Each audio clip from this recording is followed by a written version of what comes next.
Mercredi 16 octobre 2019, 20h. Bonsoir et bienvenue à tous. Le menu du journal. Cotonou change progressivement de décor grâce au projet asphaltage. À l'instar des travaux d'aménagement et d'assainissement, Beto Sud bénéficie d'un nouveau bâtiment scolaire, une œuvre du gouvernement fortement appréciée par la population.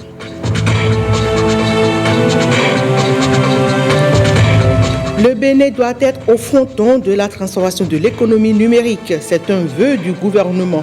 Une étude est lancée pour apprécier l'accessibilité du pays aux communications électroniques en vue de les améliorer. Savez-vous donc que l'on peut réaliser du cinéma amateur à l'aide des téléphones Android? L'association Beauté Royaume et la coopération suisse forment des jeunes à cet effet. Patrick Jossou a assisté à la séance bilan d'une session. Allons au cabinet du président de la Haute Autorité de l'Audiovisuel et de la Communication pour ouvrir ce journal. Deux délégations ont été reçues hier en audience par Rémi Prosper Moretti. Il s'agit de la Commission béninoise des droits de l'homme et une délégation de radio confessionnelle. Les détails, c'est avec William Aguia et Michel Legbe.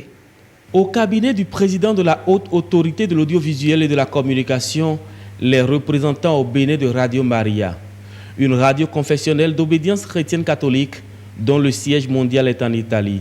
Elle veut désormais s'installer au Bénin et la délégation est allée recevoir les bénédictions de l'institution de régulation de la presse. Les objectifs de Radio Maria sont clairs, la formation spirituelle, mais aussi la formation humaine intégrale de tout homme et de tout l'homme.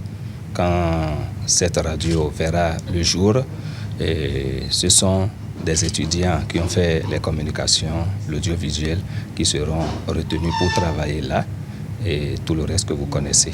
Rémi Prosper Moretti a également reçu à son cabinet l'Association béninoise des droits de l'homme.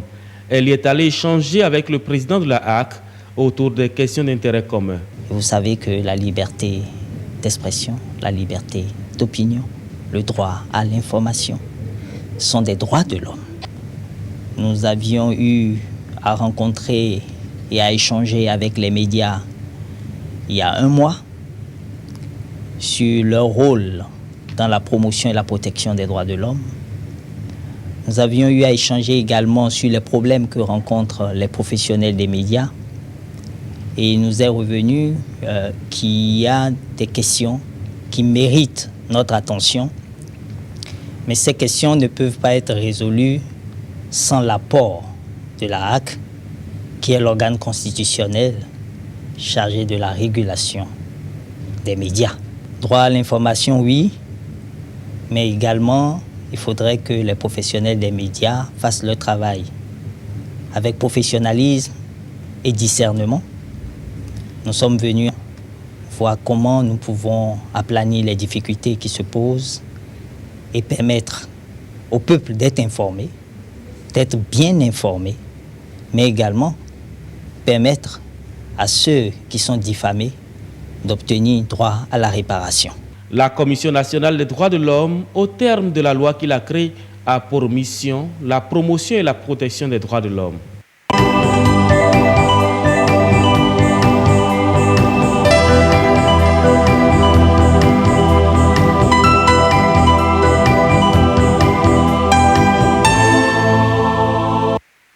Vous l'avez compris, on parle asphaltage à présent. Cerise sur le gâteau pour le complexe scolaire Beto Sud au quartier Saint-Michel à Cotonou. Outre les travaux d'aménagement et de voirie qui changent le décor urbain, le projet asphaltage opère ici une autre alchimie avec l'érection d'un joyau et un bâtiment scolaire flambant neuf gracieusement mis à la disposition des apprenants par le gouvernement du président Patrice Talon. Une équipe de la télévision nationale est allée faire le constat et voici le reportage. À l'évocation du projet asphaltage, les regards sont souvent tournés vers les pavés et autres bitumes, posés ici et là, dans les 9 villes retenues pour abriter les grands chantiers. Mais derrière l'épaisse couche d'asphalte qui s'étale le long des quartiers, se dressent des bijoux d'établissement dont la réalisation vise à anticiper les nouvelles évolutions démographique. C'est le cas du nouveau bâtiment du complexe scolaire Beto Sud à un vol d'oiseau de l'église Saint-Michel de Cotonou. Cette bâtisse change le décor avec plus de confort aux écoliers et enseignants. Bientôt, je serai dans ce bâtiment. Je serai content. Je vais bien étudier. Quand je serai dans ce bâtiment, je serai content. Je vais bien travailler avec les amis. Même avant d'intégrer, il y a déjà une joie qui nous anime. On est même pressé d'intégrer. C'est une joie qui anime toute la population de Beto. Parce que il y a quelques mois, l'état de ce bâtiment était vraiment déplorable. Et le bâtiment que nous allons intégrer d'ici peu abritera les classes des groupes C et D. Les travaux ont été exécutés dans les règles de l'art. Les ouvriers ont mis les bouchées doubles pour terminer l'ouvrage dans des délais très courts. Ces travaux qui ont démarré à la mi-juillet sont prévus pour durer 3 mois. On a d'abord démoli une classe et en moins de 3 mois, nous sommes en train de finaliser ce jour. Nous sommes déjà en avance sur le planning. Donc d'ici 2 semaines ou plus, on a tout fini. Au rez-de-chaussée, on a un module de 3 classes plus 2 bureaux directeurs. Et au premier étage, nous avons un module de 4 classes. Vous voyez aussi, on a une véranda au rez et un balcon. Ensuite, on a des blocs latrines de 8 cabines et aussi à la clôture à réhabiliter. Ce qui a été réalisé en 2 mois et demi et nous pensons qu'en 1 semaine ou en 2 semaines, si vous repassez ici, vous verrez que tout le bâtiment sera achevé. Déjà, nous avons commencé la peinture, nous sommes déjà à la fin du chantier. 7 salles de classe, plus 2 directions et des cabines de latrines. Avec ce joyau, le ratio élève-salle de classe va connaître une nette amélioration. Ça va désengorger les salles de classe qui, par moment, effectif pléthorique, une salle de classe confiée à un instituteur où les élèves sont à 3 par table, voire 4 dans certaines salles. Donc avec le nouveau bâtiment, je crois que le problème là aussi sera résolu. Le projet c'est financé par asphaltage. Nous venons pour rappeler que l'asphaltage ce n'est pas seulement les pavés et le bitume, c'est aussi l'amélioration des cadres de vie des enfants, de toute la population en général.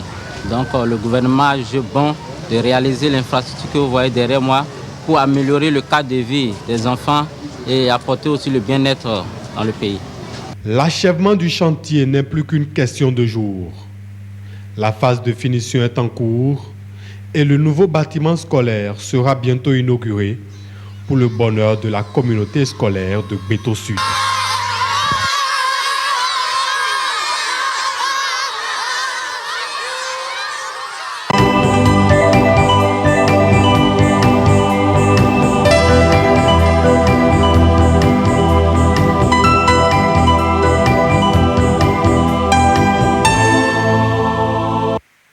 Relations bilatérales entre le Bénin et le Japon. Chaque année, le pays du soleil levant met à la disposition du Bénin une importante quantité de riz destinée à la vente en vue de financer la réalisation d'infrastructures scolaires et d'autres projets socio-communautaires. Cette année, l'enveloppe s'élève à plus d'1 milliard de francs CFA. Elle a été actée par une cérémonie de signature. Le compte rendu, c'est avec Renaud Akapo et Christelle Tongoudou. Des paraphes et des poignées de main chaleureuses pour parachever l'échange de notes relatifs aux dons de riz japonais. C'est devenu une tradition et cette année encore, le pays du soleil levant n'a pas dérogé à la règle. À l'instar des précédentes années, et ceci depuis 1982, le gouvernement du Japon est venu en appui au Bénin avec une assistance alimentaire évaluée cette année à 1,750 milliard de francs CFA. Pour l'ambassadeur du Japon près le Bénin, le riz offert vise à renforcer la sécurité alimentaire et à permettre la réalisation de divers projets. J'espère bien que cet appui va contribuer à combler un peu le déficit céréalier au Bénin Je ne saurais terminer mes propos sans réitérer et féliciter l'excellente relation d'amitié et de coopération qui existe entre nos deux pays. Le ministre des Affaires étrangères et de la coopération a salué l'octroi de ce don au peuple béninois, un signe de la vitalité de la coopération entre les deux pays. Au moment où je signe avec vous cet échange de notes, je voudrais vous dire toute la gratitude du gouvernement du Bénin.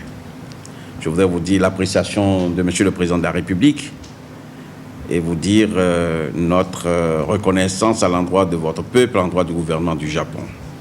Je puis vous assurer que notre priorité, comme l'année dernière, c'est de destiner une bonne partie de ce riz aux cantines scolaires. Donc vous voyez, nous retournons encore à l'éducation. Notre priorité, cette priorité que le Président de la République et le gouvernement ont décidé de mettre au cœur de notre action de réforme. Je veux regarder vers l'avenir, surtout ce que nous avons convenu de faire lorsque le Président s'est entretenu avec le Premier ministre Shinzo Abe pendant leur tête-à-tête à Yokohama. Les recettes issues de la vente de ce riz seront injectées dans des projets de construction d'infrastructures scolaires et socio-communautaires. Le ministère de l'Industrie et du Commerce sera en amont et en aval de ce processus. Le ministre des Affaires étrangères et de la coopération s'est réjoui de la présence à cette cérémonie de son collègue Shadia Assouma. Le chef de la diplomatie béninoise a également saisi l'occasion de cette cérémonie pour témoigner la compassion du peuple béninois au peuple japonais. Le typhon Agibis a sévi au Japon. Je voudrais, au nom du gouvernement de la République et au nom du président de la République, vous dire toute notre compassion, nos condoléances à votre gouvernement et surtout vous réaffirmer notre solidarité dans cette épreuve que votre peuple connaît. Première session du comité paritaire de concertation entre le Bénin et la Belgique. L'objectif visé est l'évaluation des actions retenues dans le cadre de la mise en œuvre de la convention qui lie les deux États. Rebecca Kendiaoundé, Michel Egbe. Cette session annuelle du comité mixte paritaire intervient un an après la convention spécifique de coopération conclue entre les deux pays en 2018. Pour cette première rencontre, 2 points essentiels feront objet de débat. Il s'agit de faire l'évaluation du niveau d'exécution des divers projets inscrits au cycle du programme 2013-2018 et de faire l'état des lieux de la mise en œuvre de nouveaux programmes de développement sur 4 piliers majeurs. Aujourd'hui, nous allons évidemment nous tourner vers l'avenir. Il s'agit de démarrer de façon tout à fait effective les 4 piliers du nouveau portefeuille que nous mettons en place. Il s'agit des chaînes de valeur ajoutées, du domaine paraportuaire et portuaire avec la dimension sécuritaire, du droit d'accès à la santé sexuelle et reproductive avec une composante digitalisation qui est très importante évidemment. Et le 4e pilier qui est notre appui à la mise en œuvre de la police républicaine. Les travaux permettront également d'apprécier le niveau d'exécution du portefeuille 2019-2023 dans les secteurs de l'agriculture, de la santé, des infrastructures et des transports, ainsi que celui de la sécurité, des secteurs prioritaires pour le développement économique du Bénin et qui ont d'ailleurs déjà connu des avancées remarquables grâce à cette convention. Je note avec satisfaction, Monsieur l'ambassadeur, que globalement, que ce soit dans l'appui au développement des chaînes de valeur ajoutées qui sont apportées dans le travail des CBA et aux agri-entreprises, qu'il y a des progrès qui sont faits. Je note également que dans le secteur paraportuaire, nous avons des résultats qui ont fait mentir les prévisions négatives qui avaient été faites par un certain nombre de personnes lorsque nous avons osé ce pari que le président a fait de conclure cet accord de gestion qui doit accompagner ce poumon de notre économie qu'est le port de Cotonou. Je note également que tout ce qui est prévu dans le domaine de la promotion des droits et l'accès à la santé sexuelle et reproductive et tout ce qui est lié aussi à la digitalisation et l'utilisation des données connaît des progrès qui sont quand même notables et appréciables. La coopération entre le Bénin et la Belgique remonte aux années 70. Elle s'est renforcée depuis 2016 avec les réformes mises en place par le gouvernement de la rupture. Cette convention est une nouvelle approche de coopération axée sur des domaines d'intérêt précis pour l'atteinte des objectifs de développement durable. Le gouvernement travaille toujours pour la concrétisation de l'une de ses ambitions, celle de placer le Bénin à l'avant-garde de la transformation de l'économie numérique en Afrique de l'Ouest. À cet effet, une étude a été lancée hier à Cotonou. Il s'agit de l'étude relative à l'amélioration de l'accessibilité des communications électroniques et de la poste. Jean-Claude James, Pascaline Sewali et Patrick Limavon. C'est un préalable, une étude pour que l'Internet, les usages numériques et les services postaux ne soient plus la chasse gardée d'une catégorie de Béninois. Cette étude permettra de doter le Bénin d'une politique de services universels, d'une stratégie et d'un programme de services universels capable de répondre aux besoins sans cesse croissants de toutes les couches des populations du Bénin, aux services de communications électroniques et services postaux et financiers de base. C'est une étude qui serait intéressante aussi parce que elle va utiliser une méthodologie qui est éprouvée et qui va impliquer pas seulement les sachants que nous sommes dans le monde de l'économie numérique, mais aussi les autres, les utilisateurs, les autres secteurs qui ne sont pas habituellement dans nos forats. Va leur permettre de manifester leurs attentes. Durée de l'étude, 14 mois. Et l'Alliance pour un Internet abordable, à qui le ministre du Numérique et de la Digitalisation a fait appel, en est le bras opérationnel. Je suis vraiment très heureuse que cette étude soit dans sa phase active. Et vous l'avez entendu tout à l'heure, FOAI a les références qu'il faut, non seulement les références, mais aussi la démarche, la méthodologie, qui seront, je n'en doute pas, contextualisées au Bénin pour la bonne mise en œuvre de ce projet. Et j'ai été vraiment ravie d'entendre Madame la directrice exécutive dire que, eh bien, ça ne sera pas que des documents, ça sera surtout la mise en œuvre sur le terrain. Et c'est sur ce volet-là que vous allez nous juger et qu'ensemble, nous allons pouvoir réussir ce pari que nos populations, quel que soit l'endroit où elles se trouvent, eh bien, puissent, si elles le désirent, pouvoir utiliser les réseaux de communication électronique pour améliorer leur quotidien.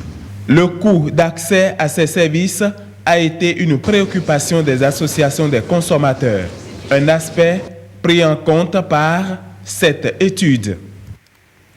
L'OAPI, entendez l'Organisation africaine de la propriété intellectuelle, accompagne le Bénin dans le processus de reconnaissance de ses produits locaux en indications géographiques protégées.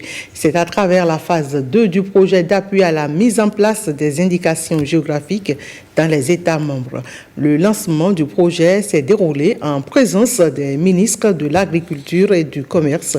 Rachidat Biomama et Miché Elegbe étaient là pour le reportage. Des départs, mais il faut beaucoup. 3 produits phares du Bénin sont ciblés par ce projet. Il s'agit du garrison oui de Savalou, agonlimi, l'huile d'agonli et l'ananas pain de sucre de Halada. Des labels Bénin désormais érigés en indication géographique protégée. Quand on parle de garrison oui de Savalou, si c'est protégé en indication géographique, un consommateur qui est à l'autre bout du monde, il sait que l'indication géographique là garantit un certain nombre de qualités attribuées de ce produit. Si j'achète ce produit, je ne serai pas trompé. Donc ça apporte cette sécurité à la fois pour les producteurs. Ça permet aussi de vanter l'identité d'un pays et d'une région qui fait souvent l'objet d'une certaine fierté. Depuis novembre 2012, le Bénin dispose d'un comité national de mise en place des indications géographiques. Il s'est dès lors engagé à en faire la promotion.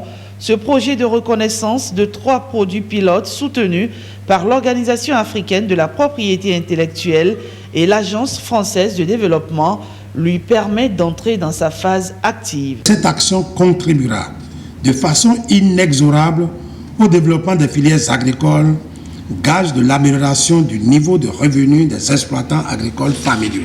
Mon pays, le Bénin, a tout à gagner à s'investir dans la connaissance des spécificités aussi territoriales qu'agricoles. Les impacts attendus après la mise en place d'indications géographiques sur ces 3 produits sont entre autres l'amélioration de la qualité, la limitation de la fraude, le développement des marchés nationaux et internationaux, l'amélioration du prix sur le marché national, l'amélioration de la gestion des matières premières et l'augmentation des revenus du producteur. Le processus de reconnaissance en indication géographique de ces 3 produits est ainsi lancé. Il reste à mutualiser les efforts pour en faire une réussite et ainsi participer au développement économique du Bénin. Parlons de cet atelier organisé par le ministère du Cadre de vie et du Développement durable. Il s'agit de l'atelier de renforcement de capacités sur la planification spatiale maritime et les aires marines protégées. Il a lieu ce mardi à Cotonou. Suivez le compte rendu avec Océane Amoussou. Le milieu marin comme moteur de la croissance économique des États africains, cela est non seulement possible, mais c'est un défi à relever. C'est en tout cas la conviction que partagent ces acteurs béninois et étrangers des milieux marins réunis autour des problématiques liées à la planification spatiale maritime et aux aires marines protégées. Cet atelier s'inscrit autant dans la vision du programme d'action du gouvernement béninois que dans celle des objectifs de développement durable. Le milieu marin et les zones côtières dans nos différents pays en Afrique et dans le monde ont une valeur inestimable, voire vitale, aussi bien sur le plan environnemental, économique que social. Malheureusement, le patrimoine est de plus en plus soumis à de graves perturbations. Face à ces menaces, il apparaît nécessaire d'œuvrer pour la préservation des écosystèmes marins et côtiers de manière durable. Pour y arriver, le Bénin s'est engagé à travers le projet ZISMAT à renforcer le cadre de gouvernance des zones marines et côtières avec l'appui de la Convention d'Abidjan et à faire face aux défis actuels de l'environnement marin et côtier en tenant compte de la complexité du littoral, tant sur le plan physique que sur celui de la gestion. La planification spatiale maritime aide les pays à mettre en œuvre une gestion écosystémique allouant de l'espace simultanément pour la préservation de la biodiversité, la conservation et le développement économique durable dans les zones marines. La planification spatiale marine est un outil, à titre personnel, que je ne saurais vous cacher, apprécier particulièrement et que je qualifierais d'inclusif. En effet, bien au-delà d'uniquement requérir des compétences scientifiques, il nécessite un suivi, de la constance, un esprit collaboratif afin d'atteindre des objectifs qui sont socio-économiques, écologiques, tout en améliorant la compréhension mutuelle des problèmes et des défis de la gestion marine. J'espère cet atelier participatif et je veux le considérer comme une promesse que nous saurons tous tenir en termes de suivi et de travail collaboratif. Ces 3 jours d'échange entre ces experts du secteur maritime contribueront à définir une feuille de route pour la planification spatiale marine tant au Bénin que dans la sous-région. Le Bénin, à travers le département de la Donga, partage plusieurs frontières avec le Togo, une cohabitation qui parfois laisse à désirer. Et l'ABGF, l'Agence béninoise de gestion intégrée des espaces frontaliers, veut désormais une cohabitation pacifique entre ces 2 peuples. Et pour ce fait, elle a organisé en collaboration avec l'Association pour la communication non violente une séance de formation et d'échange avec les élus locaux dans les villes frontières. La dite séance s'est déroulée à Djougou. Voyons le reportage de Enoch Ongpati et Edmond Humbo. Dans sa nouvelle approche de gestion des frontières, le Bénin, à travers l'ABGF, l'Agence béninoise de gestion intégrée des espaces frontaliers, a entrepris une série de rencontres d'échange avec les autorités du Togo. Prennent part à cette rencontre les acteurs locaux de Basila, Ouaké et Kopargo au Bénin et ceux de Tchamba, Dassoli et Bina au Togo. Un seul objectif, dynamiser la cohabitation pacifique entre ces 2 peuples à travers la communication non violente.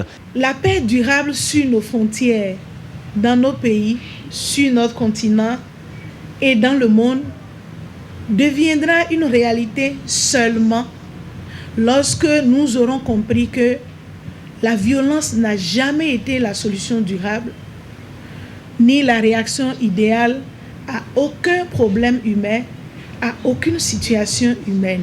L'objectif de cet atelier est de donner des outils basés sur la communication non violente pour prévenir les conflits récurrents qui menacent la paix, la quiétude et la coexistence pacifique de nos deux peuples, du Togo et du Bénin, et par ricochet, améliorer les relations de travail entre les forces de défense et de sécurité, les collectivités territoriales et les populations pour une meilleure sécurisation des frontières. En procédant à l'ouverture des travaux, le représentant du préfet de la Tonga a invité les participants à cet atelier à plus d'assiduité et d'engagement. La plupart du temps, nous nous retrouvons facilement dans des situations conflictuelles avec notre entourage, sans le vouloir et bien souvent malgré tous nos efforts. Je vous exhorte donc à saisir l'opportunité que vous offre la BGF et de faire en sorte que cette formation qui vous sera donnée soit prise au sérieux dans le cadre de la promotion de la coopération transfrontalière entre les populations sœurs du Bénin et du Togo. 72 heures d'échange et puis ces différents responsables sortiront avec les outils nécessaires pour le règlement pacifique des problèmes entre ces deux pays qui ont en partage plusieurs frontières. La rencontre annuelle des chercheurs sur les progrès en matière d'amélioration variétale du niébé a pris quartier au Bénin. C'est une assise scientifique portée par le laboratoire d'écologie appliquée dont les travaux sur le niébé sont financés par la fondation Kirkhouse Trust. William Joki. Il est encore appelé dolique à œil noir, le niébé, une variété de haricots qui constitue une importante denrée de base alimentaire pour bon nombre de familles en Afrique subsaharienne et au Bénin. Une spéculation qui a bénéficié de beaucoup d'attention de la part des chercheurs, mais il y a une plante parasite, le striga, qui attaque ces légumineuses.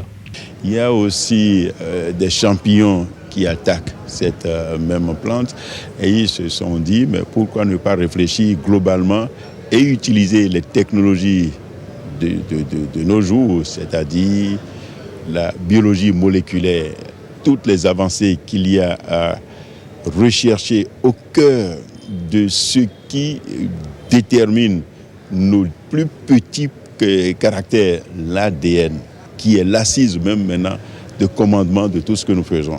Nous allons parler donc des nouvelles variétés développées parce que Kirkhouse en réalité investit sur le striga que les fonds appellent Do, une mauvaise herbe qui détruit complètement le niébé. Il n'y a même pas de produits chimiques comme ça.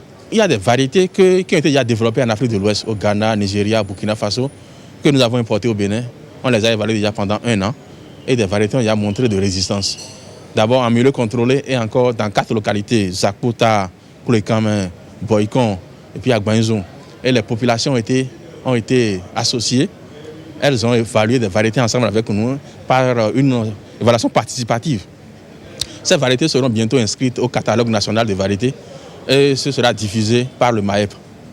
Ces chercheurs venus de la sous-région ouest africaine, des États-Unis d'Amérique et du Royaume-Uni prennent en compte le volet rendement de la spéculation et son rôle dans la fertilisation des sols.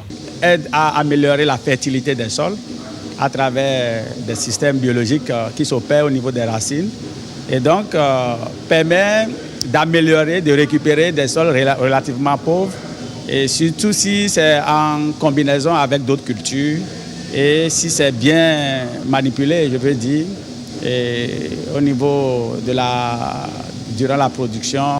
Je suis persuadé que les résultats du présent atelier poseront de nouvelles bases de recherche en vue de la réduction des dommages créés par les ravageurs et maladies du niébé. Ceci aura pour impact une baisse d'utilisation des pesticides et donc de leurs effets nocifs à l'homme et à l'environnement. La rencontre de Cotonou, la première pour le Bénin, va durer 3 jours. Elle est portée par le laboratoire d'écologie appliquée et financée par la fondation Kirkhouse Trust, une fondation qui se bat pour l'amélioration variétale du niébé. La deuxième et dernière session pour l'année 2019 du Conseil départemental de concertation et de coordination CDCC de la Liborie s'est tenue à l'hôpital de zone de Kandi. La lutte contre la désertification et l'analyse des derniers résultats scolaires dans le département étaient au menu de la rencontre. Abdoulaye Idrissou, Yves-Patrick Loco. Il y a eu des éléments que les gens ont balancés dans les réseaux sociaux. La personne n'a pas déclaré son identité. Et ce que je retiens, c'est qu'il y aurait eu, ici à Kandi, une rencontre qui aurait regroupé tous les différents acteurs de la vie sociale, de la vie politique. En tant que première autorité de la ville de Kandi, il me revient de faire en sorte que les tests de la République soient respectés. Nous sommes dans un état de droit, certes. Si les gens veulent s'organiser, ça ne pose aucun problème. Mais les tests disent qu'il faut formuler une demande à l'autorité. Et je crois qu'aucune demande n'est parvenue à notre niveau. On a cherché partout, on n'a pas trouvé trace de cette demande-là. La personne qui a diffusé cela est restée dans l'anonymat. Nous sommes en phase avec les tests. Et nous accompagnons le chef de l'État. Le chef de l'État a bien voulu convoquer les différentes sensibilités pour une grande assise. Alors, si les gens ne sont pas pour, c'est leur droit. Alors, je voudrais dire ici, rassurer les uns et les autres qu'au niveau de Kandi, nous sommes serrés. Mobile House ouvre ses portes à Cotonou. C'est une nouvelle galerie de meubles, décorations et accessoires de maison. Elle est prête à accueillir tous les amoureux du luxe et du confort. Oceana Moussou nous amène à travers cette public reportage, à la découverte de cette galerie. Des tableaux, des salons, des moquettes et des meubles de rangement. Des chefs-d'œuvre dans la pure tradition allemande, désormais accessibles ici à la galerie Mobile House. La vision de cette inauguration, c'est de présenter ce que nous avons comme produit. C'est pour montrer à toute la population nos produits rares que nous avons dans le magasin, qui sont d'origine allemande. L'accent sur les produits allemands parce que on a constaté particulièrement, nous, la maison, on a constaté que c'est de très très bonne qualité. On a des produits de chinois à côté, mais à côté de tout ça, il y a la qualité en allemand, la qualité que nous offrons aux Béninois, qui pour avoir, il faut voyager beaucoup pour les avoir. Nous, à Cotonou, c'est simple, on peut vous en procurer. Galerie Mobile House est accessible à tout le monde. Les prix sont défiés de toute concurrence. Qualité, différence et confort, leitmotiv de la galerie Mobile House, dont le standing satisfait cette clientèle exigeante. Je suis ici ce matin pour deux choses. Comme beaucoup de personnes, pour découvrir les merveilles qui ont été importées par la société, par la galerie Mobile House. J'ai vu l'annonce en fait. Vous avez parlé de meubles allemands, je peux dire que c'est assez rare ici quand même. On connaît des meubles qui viennent de France, mais de l'Allemagne, vraiment c'est rare. Et les images que j'ai vues en fait m'ont attiré. Je me suis dit waouh, je vais venir découvrir qu'est-ce qu'ils ont à présenter. Bon, c'est vrai que je les connaissais aussi avant l'ouverture, mais aujourd'hui j'ai eu la chance de découvrir beaucoup plus. Et je vois vraiment que c'est des meubles de qualité, c'est du vrai cuir, des trucs même peu. J'ai jamais vu ailleurs quoi en fait. Première et unique boutique estampillée Mobile House au Bénin, ce nouvel espace de l'art et du décor d'intérieur est Sisamaro militaire à Cotonou.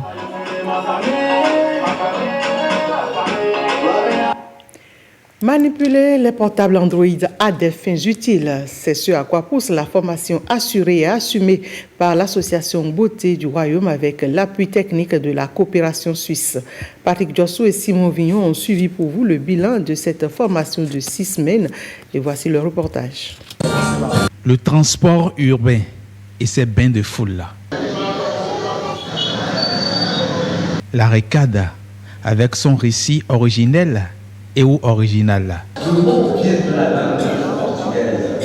Juste 2 exemples parmi les 12 courts-métrages amateurs tournés avec des téléphones Android par 30 jeunes formés en vidéocréation de banques d'images durant 6 semaines. C'est durant la formation qu'ils ont réalisé ça.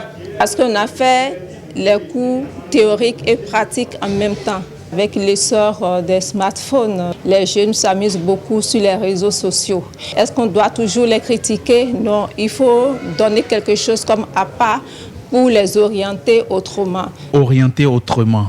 Défi relevé par l'association caritative Beauté du Royaume. Mon association est une association à but non lucratif.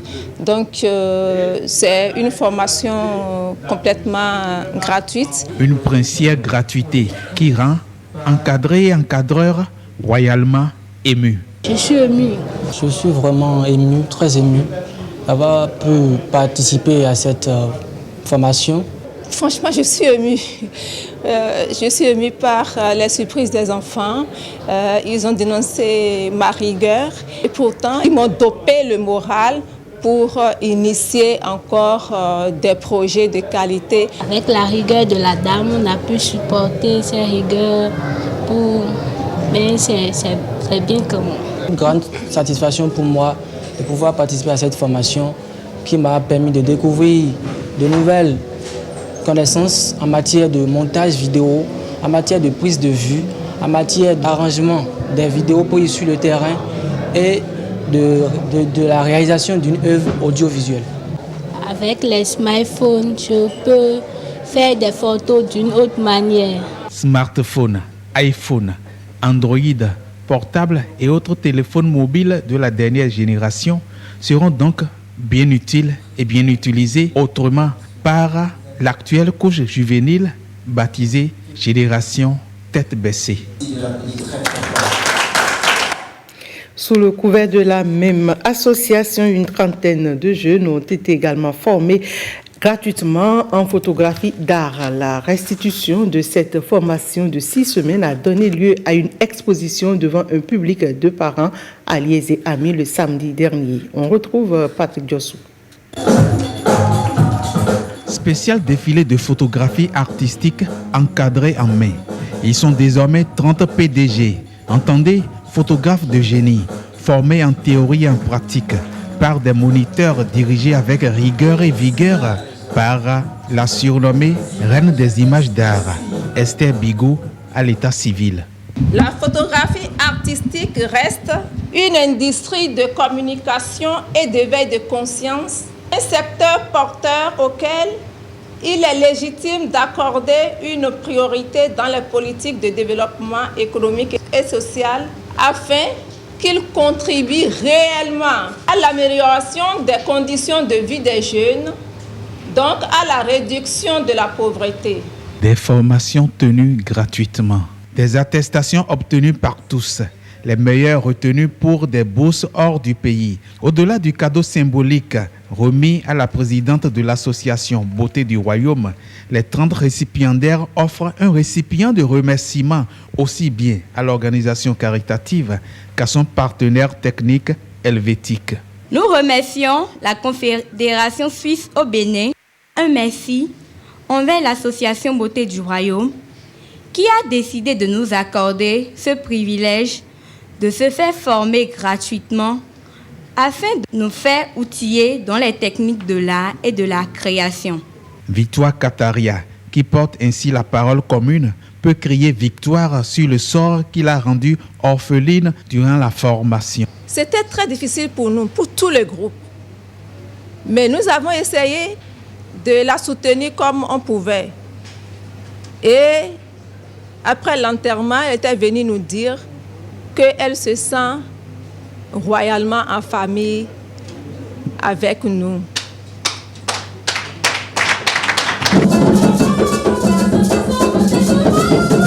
Nostalgie ou réaffirmation.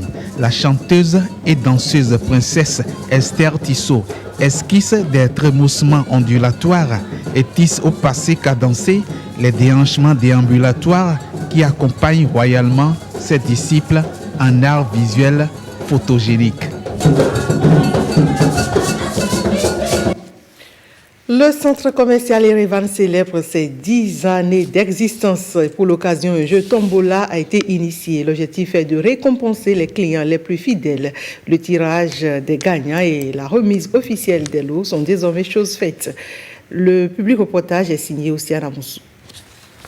10 ans d'engagement, 10 ans de proximité et 10 ans au service de sa clientèle.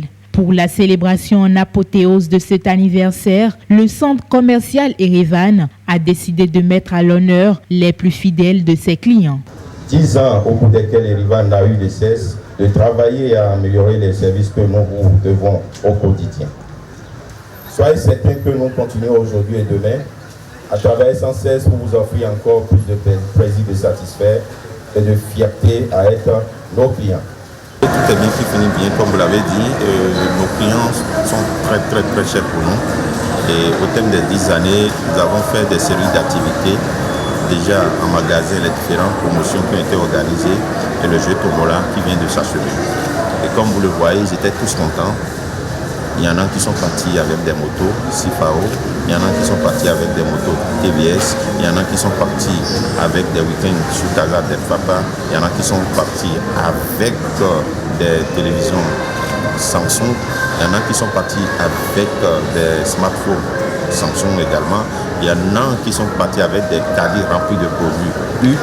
Reconnaissant face à ce geste inattendu, les heureux récipiendaires disent leur fierté.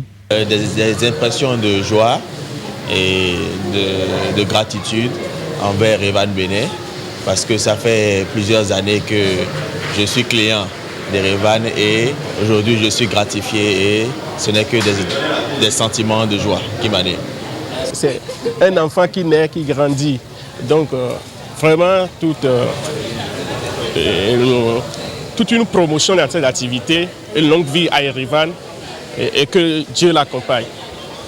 Happy birthday to you. Happy birthday to you. Happy birthday to you, Erevan. À travers cette célébration inclusive, Erevan renouvelle ainsi son engagement indéfectible à servir sa clientèle. Un méga concert gratuit a clôturé en beauté le 10e anniversaire du plus grand centre commercial du Bénin. C'est tout pour ce 20h. Merci à chacun et à tous de l'avoir suivi. À 23h30, Awa Sherif sera au rendez-vous pour une nouvelle édition.